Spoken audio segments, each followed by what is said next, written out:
La ilaha illallah Muhammadun Rasulullah. Assalamualaikum warahmatullahi wabarakatuh.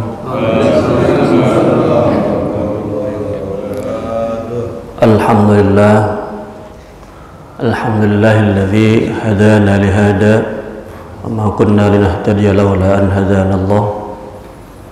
Asyhadu an la ilaha illallah lahu la syarika lah wa asyhadu anna sayyidina Muhammadan abduhu wa rasuluh la nabiyya ba'dah. Allahumma salli wa sallim wa barik ala sayyidina Muhammad wa ala alihi wa sahbihi wa man tabi'ahum bi ihsan ila yaumiddin. Amma ba'du. Jamaah salat subuh rahimakumullah. Segala puji marilah kita panjatkan kehadirat Allah Subhanahu wa taala. Alhamdulillahirabbil alamin, kita bisa berkumpul, bermuajahah, bertemu pada hari Ahad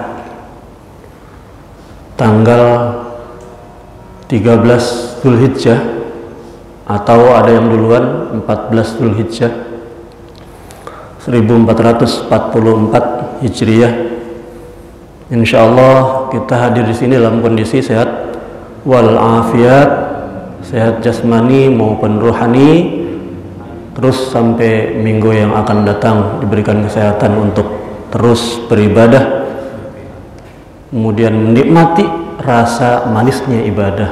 Halawatul iman, inilah bukti sebagai salah satu manisnya iman. Salat dan salam mudah-mudahan selalu teriring kepada baginda Nabi besar Muhammad sallallahu alaihi wasallam. Mari semuanya kita mengikuti terus menerus tanpa henti kebaikan-kebaikan sunnah-sunnah beliau yang telah diajarkan, baik melalui kitab-kitab yang diturunkan oleh para ulama maupun qaul-qaul para ulama-ulama. Insyaallah selama kita mengikuti, karena ulama-ulama tadi yang disebutkan, kita akan menjadi hamba-hamba yang dekat, hamba-hamba yang dicintai baik oleh Allah maupun Nabi Muhammad SAW. Jamaah salat subuh rahimakumullah, hari ini perkenankan saya dan izinkan saya untuk menyampaikan sekelumit materi. Mudah-mudahan ini bermanfaat, khususnya buat diri saya, umumnya buat jamaah sekalian. Materi hari ini adalah tentang iman kepada Allah, bagaimana menjaga dan meningkatkan keimanan tersebut. Iman dari kata dasar amana yu'minu imanan, percaya, yakin. Dalam Mu'jam At-Ta'rifat karangan Imam Al-Jurjani, beliau menyebutkan bahwa dalam segi bahasa iman adalah at-tasdiqun bil qalb. Iman itu meyakini, membenarkan dengan hati, itu iman. Walaupun mulutnya tidak mengucapkan, melafazkan, tapi ketika hatinya meyakini dan membenarkan bahwa Allah itu Maha Esa, tidak ada sekutu baginya, maka itulah iman secara bahasa. Secara syarak istilah, iman adalah al-i'tiqadu bil qalbi, meyakini dengan hati, kemudian wal iqraru bil lisan, mengucapkan dengan lisan. Jadi ada dua. Yang pertama meyakini dalam hati, yakin bahwa Allah itu Maha Esa, tidak ada Tuhan selain Allah. Kemudian iqrar, mengucapkan dengan lisan, asyhadu an la ilaha illallah wa asyhadu anna sayyidina Muhammadur Rasulullah. Itu beriman. Jadi kalau yakin saja dalam hati, tidak iqrar, tidak mengucapkan, belum disebut iman. Kalau dari segi bahasa masuk, sudah masuk, meyakini dalam hati bahwa tiada Tuhan selain Allah, Muhammad Rasulullah, itu sudah masuk, tapi tidak dilafazkan, masih belum. Tadi kan secara bahasa yang cuma meyakini dalam hati. Secara syarak, secara istilah, secara definisi yang panjang yang lengkap, i'tiqadu bil qalb, meyakini dalam hati bahwa tiada Tuhan selain Allah, Muhammad Rasulullah. Kemudian tiqrar, ada pelafazan. Makanya kalau ada yang mau masuk Islam, syahadat. Karena dalam hatinya sudah ada keyakinan bahwa tiada Tuhan selain Allah, Muhammad Rasulullah. Yang perlu adalah dilafazkan, kemudian ada saksinya. Kemudian ada beberapa turunan dari iman tadi. Apa turunannya? Man syahida wa amila wa lam ya'taqid fahuwa munafiq. Barang siapa yang dia bersaksi, syahadat, sholat, kemudian wa amila, kemudian melakukan amal-amal soleh, walam ya'taqid, tapi tidak meyakini dalam hatinya. Dia sholat, puasa, haji, syahadat, mengucapkan syahadat, tapi dalam hatinya nggak yakin, fahuwa munafik, maka itulah orang-orang munafik. Dia dalam hatinya tidak beriman, tapi dalam lisannya mengatakan saya beriman. Kemudian yang kedua, turunan iman atau tidak, man syahida wa man syahida lam ya'mal wa'taqid fahuwa fasiqun. Orang yang kedua adalah orang yang bersaksi, mengucapkan, melafazkan bahwa tidak Tuhan selain Allah dan Muhammad Rasulullah, kemudian tidak beramal. Kan sebagian ada ya ada beberapa di lingkung, mungkin di sekitar Pamulang ya, kalau lingkungan insya Allah sih nggak ada, yang dia KTP-nya Islam. Ditanya percaya sama Allah, percaya, tapi puasa nggak melakukan, sholat bolong-bolong. Nah ini fasik, rusak, tapi tetap beriman, dianggap sebagai orang beriman. Cuma fasik, orang yang rusak. Ya rusak ya perlu diperbaiki, amaliyahnya yang dilengkapi ya. Bukan keimanannya. Keimanannya sudah yakin, i'tiqadnya dalam hatinya yakin bahwa tidak Tuhan selain Allah. Kemudian dia ikrar juga, melafazkan juga, tapi amalnya adalah seperti amaliyah yang bukan dalam agama Islam. Itu adalah orang yang fasik. Kita insya Allah pada ciri yang ketiga, yang berada pada tiga-tiganya, mengucapkan dalam lisan, meyakini dalam hati, kemudian mengamalkan apa yang diperintahkan oleh Allah. Nah, kalau yang dua-duanya, waman akhalla bisyahadah fahuwa kafir. Barang siapa yang dia tidak bersyahadat walaupun meyakini, ya disebut kafir. Belum bersyahadat, belum mengucapkannya. Ingkar, kafir itu ingkar. Dia mengingkari akan kebenaran. Makanya kafir nanti turunannya banyak. Kafir itu bukan hanya non muslim, bukan, tapi itu juga dia tidak berpuasa, tidak sholat, maka kafir. Ingkar sholat, tapi bukan ingkar dalam kafir, bukan dalam arti non Islam atau non muslim. Nah, kemudian iman dibagi menjadi 5 menurut Imam Ad-Durjani.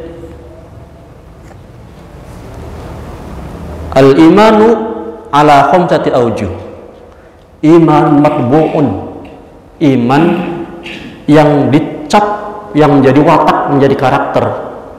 Iman yang dicap, jadi diciptakan tuh sudah mempunyai iman kepada Allah, yaitu imannya para malaikat.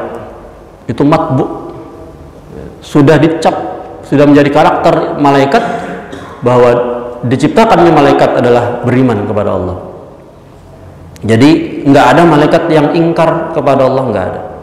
Ketika Allah memerintahkan melakukan perbuatan A, maka mereka sami'na wa ata'na, dengar dan melaksanakan.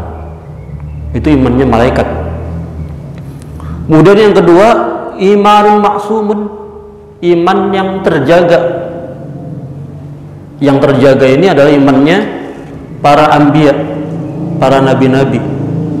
Nabi dari sejak kecil sebelum diutus menjadi nabi, ya sudah terjaga keimanannya kepada Allah. Makanya ketika di surat An-Nahl, kalau nggak salah, kalau nggak keliru ya, itu ada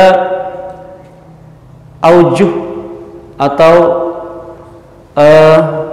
hujjah-hujjah yang disebutkan dalam Al-Quran tentang Nabi Ibrahim, yang dikisahkan Nabi Ibrahim itu menghancurkan patung-patung berhala di kerajaan Namrud, menghancurkan yang kecil-kecil, kemudian kampaknya diletakkan pada patung yang paling besar. Ketika ditanya dan ditangkap Ibrahim, kamu yang menghancurkan? Tidak, saya tidak melakukan apa-apa.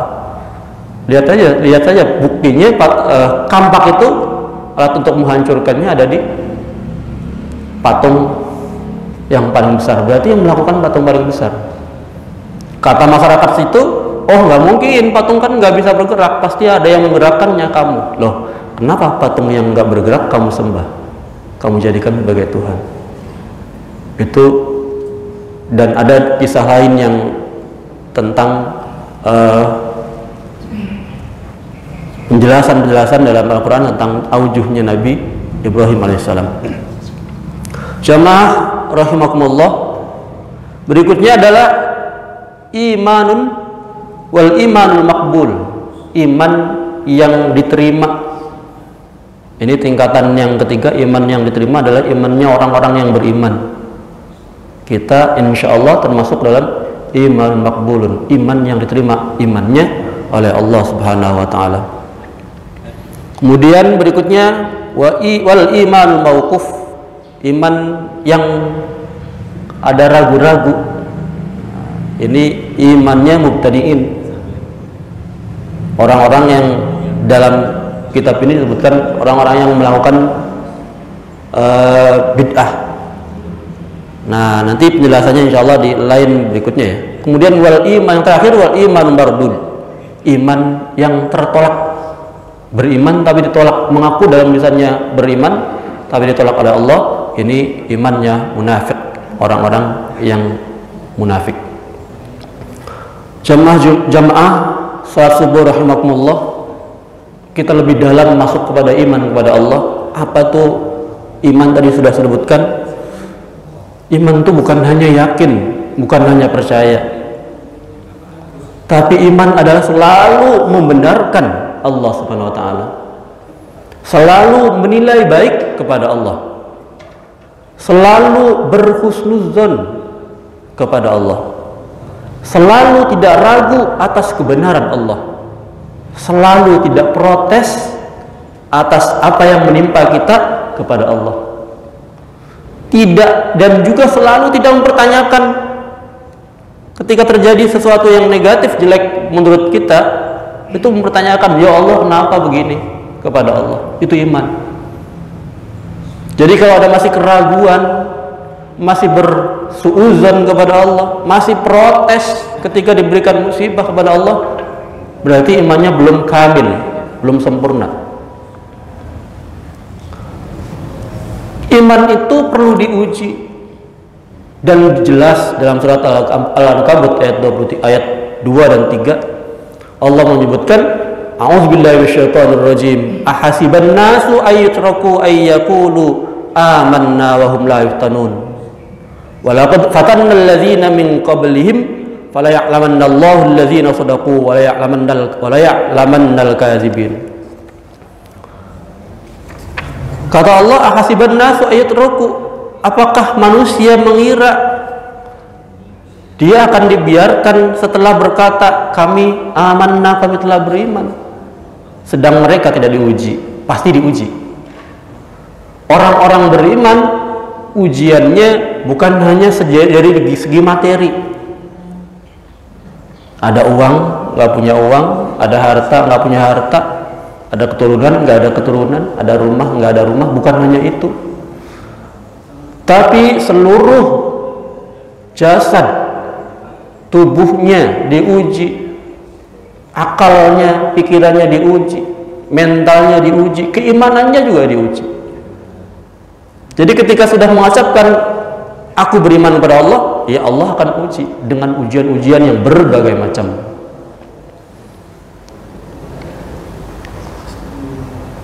Kemudian dalam surat Al-Imran ayat 186, latublawunna fi amwalikum wa anfusikum. Kamu sungguh akan diuji terhadap hartamu, fi amwalikum wa anfusikum, dan pada dirimu. Surat Al-Baqarah yang terkenal ayatnya, walanabluwannakum bisyai'in minal khaufi wal ju' wa naqsim minal amwali wal anfusi was samarat wa basyiris sabirin. Jelas sekali. Kita semuanya akan diuji, bahkan sudah diuji dengan ketakutan, kelaparan, ketakutan akan masa depan anak, ketakutan akan kerja kita, ketakutan akan rumah kita, ketakutan akan harta kita, akan anak cucu kita, kekurangan harta, jiwa, itu diuji oleh Allah.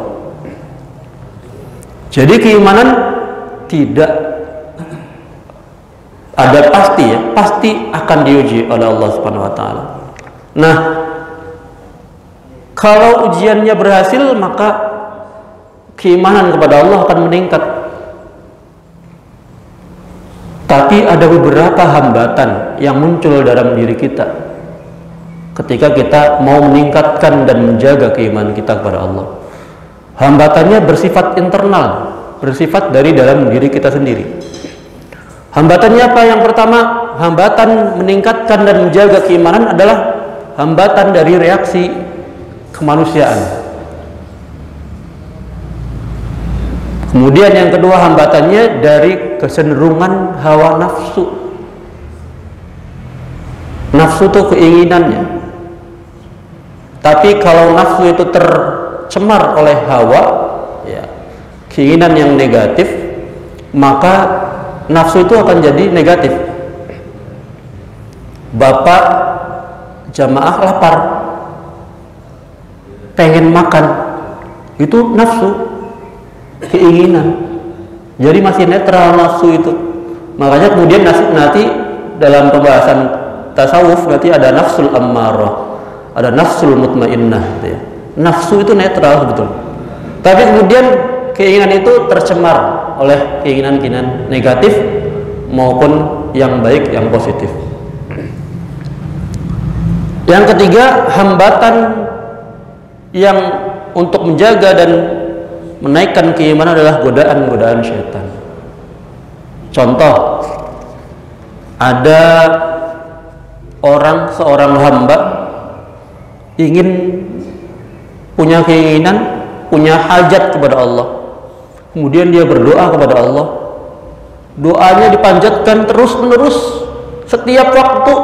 Salat 5 waktu itu dilanjutkan, ya Allah, saya punya anak nggak bisa diatur misalnya, ya. Susah banget, keluar malam, pulang pagi. Salatnya nggak karuan. Saya sudah nasihati, sudah panggil ustadz, sudah didoakan, sudah dipesantrenkan misalnya, tapi tetap anak itu masih seperti yang sebelum-sebelumnya. Doanya nggak berhenti-berhenti bertahun-tahun. Kalau doanya bertahun-tahun nggak dikabulkan, kadang-kadang muncul sikap dari hati kita, reaksi kemanusiaan, mempertanyakan, bener nggak sih janji Allah bahwa setiap hamba yang berdoa akan dikabulkan doanya. Mempertanyakan, ya Allah, saya bertahun-tahun berdoa dari anak saya dilahirkan sampai dewasa, saya selalu berdoa supaya anak saya menjadi anak yang soleh aja, bener, nggak usah pinter, nggak usah lulus kuliah, bener aja, mengikuti peraturan, mengikuti syariat, nurut sama orang tua. Tapi kok susah banget, sudah bertahun-tahun saya berdoa, ya Allah. Nah, ini namanya mempertanyakan kebenaran janji Allah. Benar nggak sih Allah katanya ud'uni fastajib lakum, mintalah kepadaku maka aku akan ijabah kepadamu doa-doamu, keinginan kita. Bener nggak sih? Kok aku bertahun-tahun nggak doa tuh nggak dimakbul, nggak didengar kayak sama Allah? Bener nggak janjimu? Itu namanya mempertanyakan kebenaran janji Allah. Ini merusak keimanan hadirin semua. Kemudian bisa jadi ketika doanya tidak dikabul-kabulkan, mempertanyakan dengan cara berkata dalam hatinya, berpikir dalam pikirannya, kenapa tidak dikabulkan doanya selama bertahun-tahun ya Allah, nggak dikabul-kabulkan, ada apa? Dipertanyakan. Kemudian kalau bertanyanya introspeksi boleh, tapi kalau mempertanyakannya menyalahkan nggak boleh. Kenapa ya? Kalau ditanya, yang mempertanyakannya kenapa doa saya nggak dikabulkan nih? Apa saya kurang sodako? Nah itu introspeksi tuh. Apa saya kurang sholat malam? Apa saya kurang sholat sunnahnya? Itu introspeksi, itu bagus. Tapi kalau mempertanyakan Allahnya, ya Allah apakah engkau nggak sayang sama anak saya, nggak sayang sama saya? Itu mempertanyakan rahmat, sifat Rahman dan Rahimnya Allah. Kemudian ada juga yang putus asa. Dalam kasus yang tadi ya, doanya nggak dikabul-kabulkan. Lah ya sudahlah, kalau begini saya nggak perlu berdoa lagi kepada Allah. Soalnya doanya sepertinya nggak dikabulkan oleh Allah. Nah ini bahaya nih kalau begini, udah putus asa. Lah nggak usah doa lagi, biarin aja anak saya begitu. Ini namanya putus asa. Semuanya adalah muncul perkataan-perkataan, pertanyaan-pertanyaan dalam batin begitu adalah muncul dari reaksi kemanusiaan, dari hawa nafsu dan dari godaan-godaan syaitan. Dan reaksi semacam ini berpengaruh besar untuk merusak dan mengurangi keimanan kita kepada Allah. Dan itu susah mempertahankan hal-hal yang begitu. Kemudian ada contoh yang kedua. Misalnya nih ada hamba yang diuji sakit yang bertahun-tahun tidak sembuh. Hamba ini berusaha untuk ke dokter, ke tabib, ke ahli medis dan yang lainnya, mengikuti instruksi-instruksi mereka, meminum obat, menjaga kesehatan, jaga makan, pola tidur dan yang lainnya, berdoa terus-menerus supaya diberikan kesembuhan. Tapi bertahun-tahun hamba ini sakitnya tetap tidak sembuh. Muncul pasti, dan nggak pasti juga sih, kemungkinan reaksi kemanusiaan kita akan muncul, hawa nafsu kita akan muncul, bertanya dalam hati kita, ya Allah kenapa engkau menguji sakit kepadaku, tidak sembuh-sembuh, ya Allah kenapa nggak sembuh-sembuh, kenapa ujian sakit ini menimpa saya terus-menerus,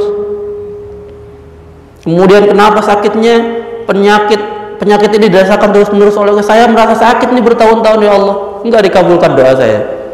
Ini mana letak kasih sayang Allah? Mempertanyakan kebenaran dari dan kepercayaan kepada Allah Subhanahu wa taala. Sifat Rahman dan Rahimnya Allah dipertanyakan. Ini mengurangi, itu reaksi kemanusiaannya. Kadang-kadang bisa dibetulkan. Oh, biasa itu mah. Kalau orang sakit nggak sembuh-sembuh minta doa, kemudian dia berkata, saya kok nggak sembuh-sembuh dok, atau dia bahkan bukan ke dokter, ke Allah, ya Allah kok nggak sembuh-sembuh, saya sudah berusaha demikian kerasnya, tapi nggak sembuh-sembuh, ya Allah, engkau kan maha penyembuh, kenapa engkau tidak menyembuhkan aku? Ini reaksi kemanusiaan, reaksi hawa nafsu, kemudian reaksi dari godaan-godaan syaitan. Yang berikutnya ada seorang hamba yang ingin bepergian, misalnya pulang kampung, dia berdoa sebelum pulang kampung dalam mobil, ya Allah mudah-mudahan saya diberikan keselamatan di jalan raya sampai ke rumah, kemudian balik lagi nyampe rumah lagi. Ternyata setelah berdoa khusyuk sebelum berangkat, itu di jalan kecelakaan. Na'udzubillah.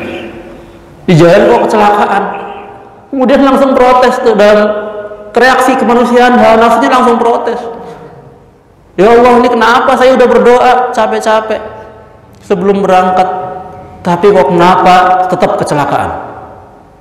Kenapa tetap terjadi kecelakaan? Namanya ini mempertanyakan sifat dari Allah Subhanahu wa taala. Pernyataan ini yang tadi tiga tadi, contoh-contoh tadi kelihatannya biasa-biasa saja.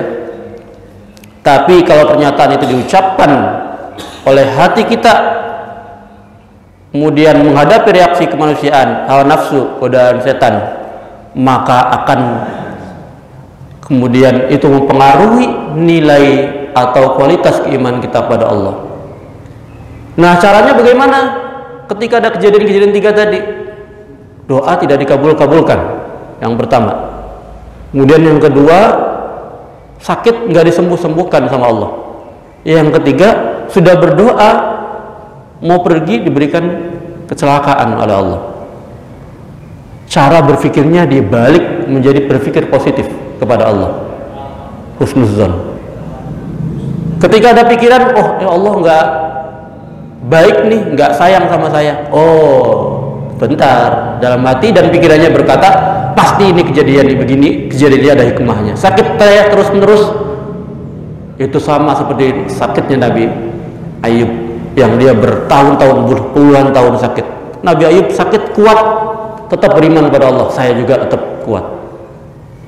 Bahkan merasa bahwa saya sakit itu karena Allah sedang menghapus dosa-dosa saya selama bertahun-tahun.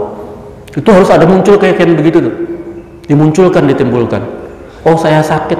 Oh iya, saya banyak dosanya nih waktu muda. Nih saya sedang dihapus dosanya sedikit-sedikit sama Allah. Bertahun-tahun saya sakit, ya Alhamdulillah.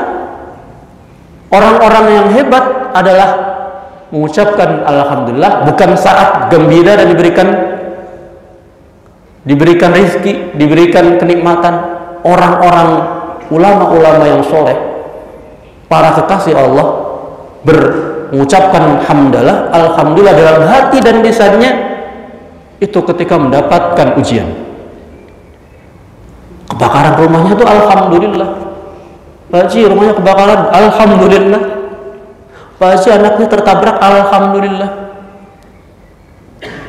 Itu mengucapkan Alhamdulillah spontan dalam hatinya, bukan mendapatkan kenikmatan, tapi ujian itu Alhamdulillah. Karena Allah bukan benci sama orangnya, tapi justru malah sayang. Ditarik paksa oleh Allah untuk mendekat kepada Allah. Orang yang sakit tuh sedang ditarik sama Allah, dipaksa supaya mendekat kepada Allah.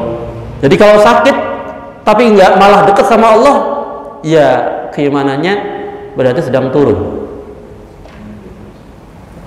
Kalau doa nggak dikabul-kabulkan, sebetulnya Allah rindu, Allah masih senang dengan permintaan dan doa kita. Ya Allah, kata Allah mungkin dalam berkata, ya ini doa hambaku indah sekali. Mereka mendekat selalu minta kepadaku. Biarkanlah aku nggak kabulkan doa-doanya, biarin aja. Aku suka mendengarkan doa hambaku. Jadi semakin lama berdoa, semakin senang Allah. Senang karena ada orang hambanya minta kepada dia, kepada Allah. Bukan karena Allah nggak suka. Jadi senang melihat hambanya minta dan butuh kepada Allah. Jadi kalau nggak dikabul-kabulkan, oh pasti ada hikmahnya. Mungkin doanya dijabahnya nanti, atau mungkin diganti dengan yang lebih baik dari doa-doa yang kita minta. Kemudian kalau diuji berupa tadi kecelakaan, walaupun sudah sedekah banyak, walaupun sudah beribadah banyak, walaupun sudah berdoa sebelum berangkat, tapi tetap diberikan kecelakaan, ambil pasti kejadian ini, yakin dalam hati dan pikiran, pasti kejadian ini ada hikmahnya, pasti ada hikmahnya. Oh mungkin kalau saya nggak banyak beramal, nggak berdoa, kecelakaannya akan lebih parah. Bisa jadi bukan hanya mobil yang rusak, tapi badan saya juga ada yang rusak juga. Itu harus berpikirnya selalu positif kepada Allah Subhanahu Wa Taala. Insya Allah al-imanu yazidu yanquskan. Iman akan bertambah dan akan berkurang karena dalam menghadapi masalah-masalah keseharian kita akan terhambat oleh tiga hal tadi, yaitu reaksi-reaksi kemanusiaan, kemudian oleh hawa nafsu kita, kemudian oleh godaan-godaan syaitan. Kalau tiga-tiga tadi bisa terbendung dengan cara berpikir positif, langsung ketika ada pikiran-pikiran negatif kepada Allah, langsung berpikir positif kepada Allah, bahwa semuanya ada hikmahnya. Kita ambil sisi positif-positif yang kita alami dalam hal-hal yang Allah timpakan berupa ujian dan cobaan. Insya Allah kalau kita lakukan semuanya, imannya akan bertambah, imannya akan terjaga. Lebih jauh kalau kita terapkan 7 T dalam menjaga iman dan menaikkan iman. Yang pertama, T yang pertama, tarkul maksiat. Supaya imannya terjaga bahkan meningkat, ya mari dari mulai sekarang meninggalkan kemaksiatan. Maksiat mata, maksiat hidung, maksiat telinga, maksiat hati, maksiat pikiran, maksiat tangan, maksiat kaki, mari kita tinggalkan. Karena Allah, karena Allah, karena Allah. Yang kedua, yang kedua, ta'akhi bis soleh. Bersaudara atau berkawan, berteman dengan orang-orang yang baik, kecuali kalau imannya kuat, nggak apa-apa. Kalau ada ustadz, dia berdakwah di tempat-tempat rawan kejahatan, oh mungkin imannya udah kuat, nggak apa-apa, nggak terpengaruh dianya. Tapi kalau iman kita masih lemah, berkawan dengan orang-orang yang jahat, kitanya ikut, nah itu yang bahaya. Kalau kuat keimanannya kita nggak terpengaruh, malah membawa kebaikan kepada orang yang ahli kejahatan, ahli kemaksiatan, maka bagus. Tapi kalau kita khawatir tertarik, ya kita nggak usah berkawan sama orang-orang yang ahli maksiat. Kemudian yang ketiga, ta'allum. Yang ketiga, ta'allum, mau belajar. Nah ini setiap ahad pagi adalah belajar. Bisa atau nggak bisa, yang penting ada niat untuk belajar. Ngerti nggak ngerti, ngantuk nggak ngantuk, ikut aja. Namanya mau belajar, itu akan meningkatkan dan menjaga keimanan kita kepada Allah Subhanahu wa taala. Yang berikutnya, yang keempat, yang keempat adalah tafakkur, mau berpikir terhadap musibah, cobaan maupun hal-hal yang baik, ujian-ujian yang positif maupun yang jelek menurut kita ya. Kemudian banyak berpikir bahwa di situ ada hikmah, banyak hikmah-hikmah dari Allah Subhanahu wa taala. Yang berikutnya, yang kelima adalah tadabbur, mau memperhatikan baik ayat-ayat Al-Quran maupun yang tadabbur bil alam, melihat bintang, alangkah besarnya Allah menciptakan, melihat gunung, melihat laut dan yang lainnya, itu kemudian bertadabbur, mengesahkan, mengindahkan Allah Subhanahu wa taala, bertasbih kepada Allah. Kemudian tazakkur, mau berzikir. Kalau bapak-bapak jamaah belum punya zikir, cari zikiran setiap waktu salat atau setiap malam. Setiap malam sholawat 1000 kali misalnya, sambil lihat TV, sambil main handphone, sambil dengerin musik, sholawat 1000 kali setiap hari. Insya Allah berbekas, dan itu menjaga dan menaikkan iman kita. Harus punya zikir, istighfar 100 kali setiap hari atau setiap sholat istighfar, dan itu harus mudawamah, harus terus menerus istiqomah, nggak boleh berhenti. Dalam kondisi apapun istighfar 100 kali, dalam kondisi apapun sholawat 1000 kali setiap hari misalnya, apa saja boleh, yang penting ada zikiran tiap harinya. Yang yang terakhir adalah takhalluk. Takhalluk itu adalah mau menerapkan akhlak mulia. Akhlak mulia harus dijaga, dilestarikan, kemudian menerapkan akhlak mulia. Itu saja jemaah salat subuh, mudah-mudahan berkenan dan bisa diamaliyahkan dalam kehidupan saya hari-hari, terutama khususnya untuk saya pribadi. Mohon maaf apabila ada kesalahan dan kekurangan. Semua kekhilafan adalah murni dari saya. Mudah-mudahan bisa dibukakan pintu maaf dan menjadi pembelajaran buat saya. Wallahul muwaffiq ila aqwamit thoriq. Assalamualaikum warahmatullahi wabarakatuh. Ya, silakan Pak. Masih Om. Assalamualaikum warahmatullahi wabarakatuh. Waalaikumsalam warahmatullahi wabarakatuh. Ini alhamdulillah ini temanya dahsyat banget ini Pak Ustadz. Amin. Tentang iman. Tadi dikatakan iman itu adalah meyakini sesuatu terus dan meyakini kalimat iman tadi ya, la ilaha illallah Muhammad Rasul, la ilaha illallah, dan melisani berlisan, ada dua kan. Yang saya tanyakan nih, bagaimana pengamalan kita ya, untuk bisa iman kita ini terjaga secara lurus. Artinya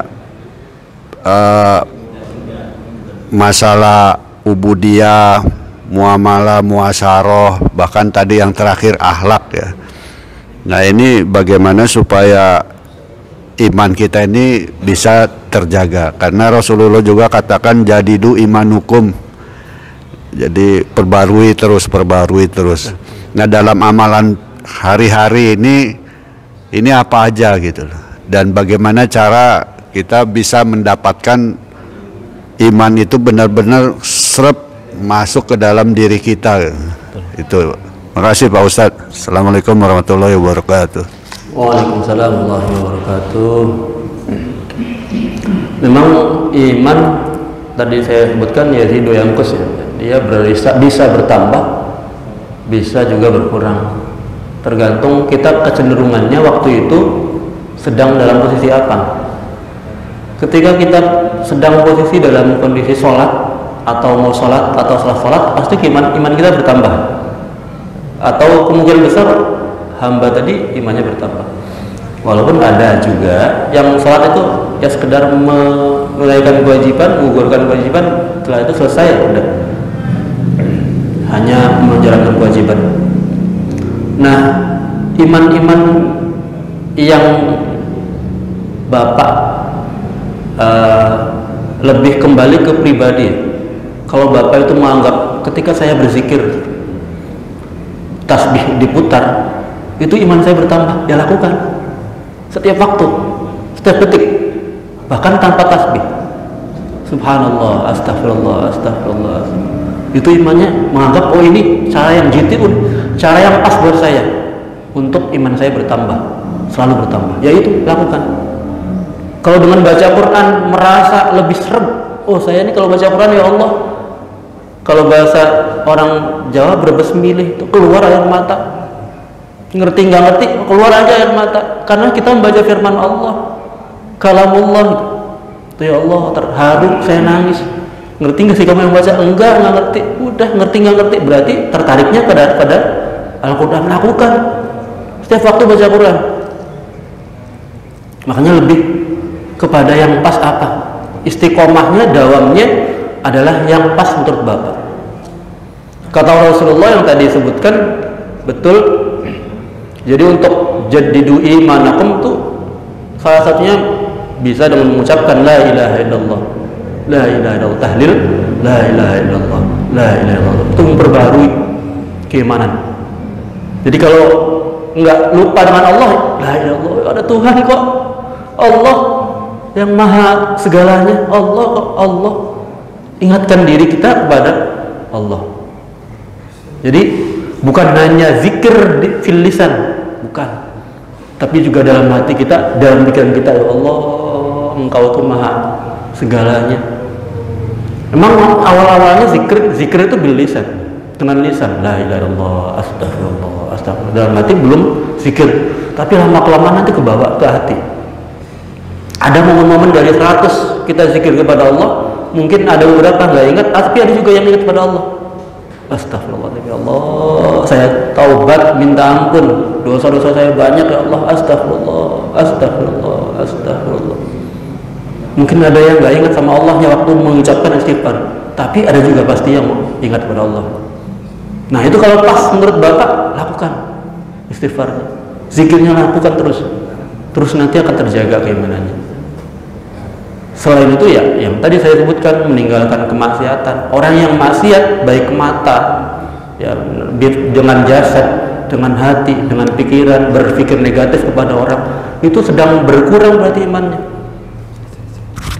Kalau sedang berkurang imannya, maka langsung istighfar, langsung ingat dengan Allah, istighfar dengan kesalahan-kesalahannya. Orang yang paling baik adalah orang yang melakukan kesalahan pada saat itu, kemudian setelah salah melakukan istighfar, membaca istighfar dengan lisan dan qalb. Istighfar, astagfirullah, saya melakukan salah, salahnya melakukan, kemudian diulang lagi, nggak apa-apa, istighfar lagi. Itu insya Allah. Makanya senangi dulu apa yang Bapak, ibadah yang paling disukai. Kemudian ya yang tadi, tarkul ma'asinya harus ditinggalkan, meninggalkan kemaksiatan baik dari fisik jasadnya maupun dari ruh kita, karena yang akan mendapatkan kenikmatan iman adalah ruh dari dalam hati. Jadi nggak bisa dibikin-bikin. Mungkin orang itu nggak kelihatannya sholatnya nggak khusyuk, tapi siapa tahu hatinya khusyuk, kita nggak tahu. Mungkin ada yang sholatnya lama, tapi mungkin dia nggak bisa khusyuk pada Allah. Yang bisa jadi karena kekhusyuan dan kemanis-manisnya rasa iman dan ibadah nggak bisa kita lihat dalam bentuk fisik, nggak bisa dilihat. Oh ini sholatnya cepet, berarti dia nggak khusyuk. Oh nggak bisa. Kekhusyuan ada dalam hati, manisnya iman ada dalam hati, manisnya ibadah dalam hati. Kita nggak bisa menilai, Allah yang menilai. Jadi urusan-urusan yang manis ibadah dan yang lainnya adalah yang merasakan diri kita sendiri. Nah, untuk supaya lanjut, ketika mendapatkan kebahagiaan Bapak, mendapatkan manisnya iman, lagi zikir tuh berbesmilih keluar air mata. Setelah itu mengucapkan hamdalah, alhamdulillah saya bisa mendapatkan manisnya iman dengan zikir. Ya Allah, terima kasih, anugerah yang luar biasa besarnya. Engkau menjadikan hati saya selalu ingat kepadamu. Itu alhamdulillah. Itu mengikat Pak, mengikat kenikmatan yang berupa rohaniyah. Kalau nggak kita diamkan saja, nggak berterima kasih, ya sudah nggak dikasih lagi nanti, atau susah mendapatkannya. Jadi kalau mendapatkan kenikmatan langsung alhamdulillah, baik fisik maupun rohani, jasmani maupun rohani. Rohani lebih lagi, harus lebih di alhamdulillah lagi dibandingkan yang bersifat jasmani.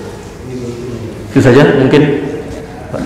Maksud saya tentang urutannya itu Pak, secara global. Kalau itu kan tadi pengalaman pribadi masing-masing untuk mendapatkan iman kita ini Ya.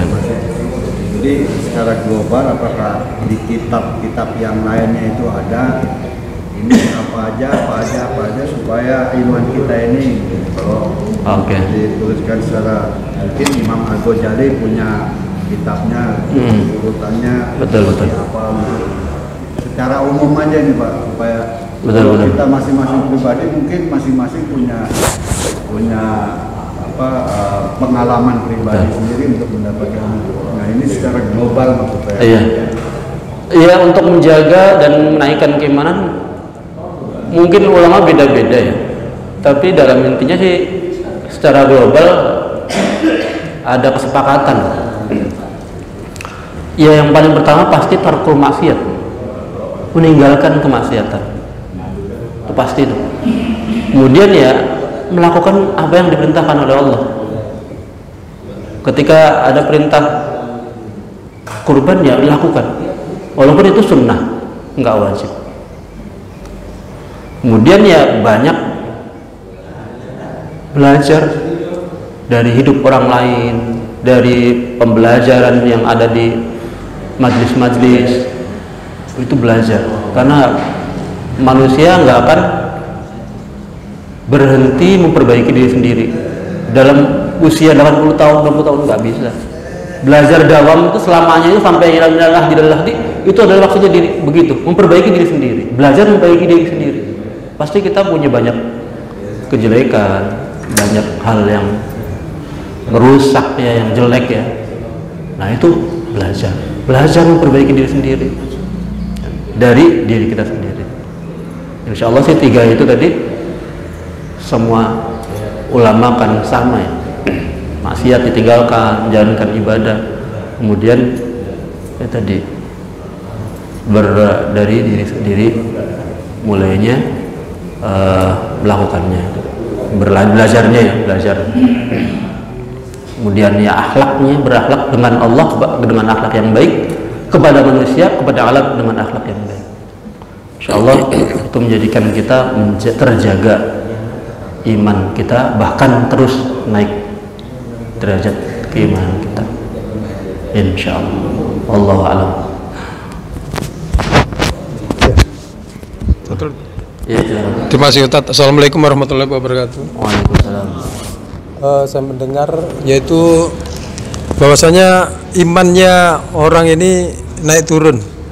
Jadi imannya hambaku ini naik turun. Kalau imannya Nabi naik terus, imannya malaikat datar. Yang menjadi pertanyaan saya, bahwa iman ini bertingkat-tingkat. Taruhlah misalnya tingkat 1 sampai tak terhingga. Mohon penjelasan lebih selanjut. Terima kasih. Assalamualaikum warahmatullahi wabarakatuh. Waalaikumsalam. Memang betul Pak, iman bertingkat-tingkat ya. Tadi yang saya sebutkan itu saya mengutip dari Imam Al-Jurjani. Ada imannya para malaikat, ada imannya para nabi, ada imannya para mukmin, ada munafik dan yang lainnya. Nah, iman tentu dalam prakteknya ya berbeda-beda. Ada iman kamil, beriman dia sempurna, nggak ada keraguan sedikit pun kepada Allah, baik dalam kesehariannya. Tadi dengan ujian cobaan tuh nggak ada pikiran hati yang menjelekkan Allah, tuh nggak ada. Kamil, sempurna, imannya kamil, dia sempurna, nggak ada yang meragukan dalam keseharian tuh, nggak ada meragukan Allah. Bener nggak sih ini Allah maha besar, kok saya dikabul nggak dikabulkan doanya? Nggak ada pikiran begitu, pikirannya nggak ada, dalam pikiran dan hatinya nggak ada. Itu imannya sempurna. Dan itu imannya para nabi udah terjaga dari menjelekkan atau berprasangka buruk kepada Allah. Itu terjaga kamil. Yang kedua ya iman yang setelah dia melakukan salah dosa, dia minta ampun pada Allah. Ini iman yang tingkat yang tinggi nih. Kadang kan kita nanti aja, istighfarnya nanti aja, habis sholat aja gitu. Melakukan dosa, kamu dosa loh ini. Biarin aja, nanti aja istighfarnya habis sholat. Enggak, langsung. Jadi salah, bahkan orang aulia Pak, kekasih Allah, itu dia dalam hatinya, walaupun dia terbersih, dalam hatinya belum diucapkan, belum dilakukan dalam perbuatan, dia melakukan kesalahan. Misalnya pernah ada salah satu imam, dia melihat pengemis masih muda jalan depan dia, minta-minta di pasar. Itu dalam hatinya langsung dia berkata, nggak ngomong, nggak mimik muka, nggak menjelekkan, nggak. Enggak, kadang-kadang orang muka kelihatan ya, kalau hati nggak seneng muncul di mukanya, di wajahnya. Ini enggak, dalam hati saja. Ini orang masih muda, bukannya kerja, malah minta-minta. Itu dalam hati. 3 hari 3 malam dia nggak merasakan kenikmatan beribadah. 3 hari 3 malam langsung ditegur sama Allah. 3 hari 3 malam sholat, zikir, baca Quran, tapi nggak mendapatkan kenikmatan, kebahagiaan. Ya Allah, kok saya nggak bahagia? Ternyata dicari-cari kesalahannya. Oh iya, saya pernah dalam hati saya terbetik bahwa saya melihat pengemis, minta maaf tuh dicari orangnya, dicari seharian. Setelah dia merasa salah, saya cari seharian, saya minta maaf. Saya telah berpikir dalam hati saya bahwa engkau adalah orang yang, padahal dia ternyata nelayan. Mungkin dia lagi ada ombak besar, dia nggak makan buat keluarganya, terpaksa untuk dia minta-minta. Aslinya nelayan. Jadi ketika ketemu, dia sedang nelayan, mungkin ombaknya sudah kecil lagi. Nah, itu berpikir negatif atau yang melakukan maksiat langsung minta maaf atau istighfar. Itu yang paling tidak kita itu, kalau kamil nggak mungkin ya itu melakukan maksiat dalam hati sekalipun itu mempengaruhi sekali Pak. Apalagi jelas dalam bentuk jasad ya, matanya maksiat, mulutnya maksiat, ngomongin orang, dengerin orang yang ngomongin jelek orang lain, ikutan ngomongin, nulis, ngetik di media sosial jelekan orang lain, itu jelas tuh berpengaruh pada hati kita, kotor hatinya.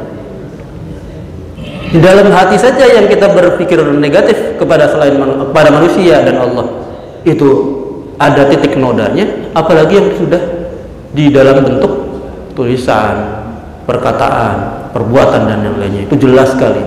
Maka tinggalkan itu, kemudian istighfar banyak.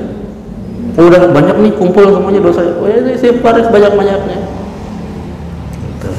Kurang lebih itulah, mudah-mudahan bisa diterima. Allah kayak bumbu hati itu Pak ya. Ya. Bumbu hati ada 5.